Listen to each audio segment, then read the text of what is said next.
হুজুর রমজান মাসে রোজা রেখে স্ত্রী সহবাস করা যাবে কিনা, বা ভুল করে ফেললে রোজা হবে কিনা? রোজা ইফতার করে পারবেন, রাত্রে পারবেন। রোজা অবস্থা তো আপনি এই কাফারা করতে হবে, আপনি দণ্ড 60টা রোজা থাকতে হবে একাধারে, কঠিন, এটা করা যাবে না। হুজুর রমজান মাসে রোজা রেখে বেশি ঘুম গেলে ওই রোজা হবে কিনা? হবে।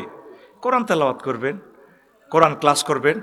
তবে এবারে যেহেতু মাহফিলগুলা রমজানের কারণে অফ থাকবে, সারা বাংলাদেশের সকল কলেজ ইউনিভার্সিটিতে আপনারা ইফতার অনুষ্ঠান করবেন।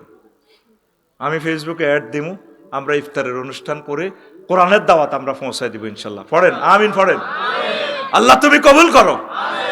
কোনো প্রোগ্রাম বাদ গেলে আমি ফেসবুকে দিয়ে দিব, তুমি যত পারো গালি দাও, একদিনও আমরা কোরআনের দাওয়াত ছাড়া থাকবো না ইনশাল্লাহ। আমিন কও। শায়েক রমজান মাসের রোজা রেখে স্ত্রীর সাথে ঝগড়া হয়ে তা গালি গালাজ করলে রোজা হবে কিনা? হবে। রোজা ঝগড়ার গুনাহ হবে, বুঝছেন? ঝগড়া করবেন না, গালি গালাজ করবেন না। হুজুর রমজান মাসের রোজা রেখে বেশি ঘুম গেলে রোজা হবে কিনা? বলছি রোজা হবে, কোনো অসুবিধা নেই। আস্তাগফিরুল্লাহ রব্বি মিন কুল্লি যামবিন ওয়া আতুবু ইলাইহি লা হাওলা ওয়া লা কুওয়াতা। সূরা ফাতিহা একবার পড়েন, কুল হুয়াল্লাহু শরীফ 3 বার পড়েন।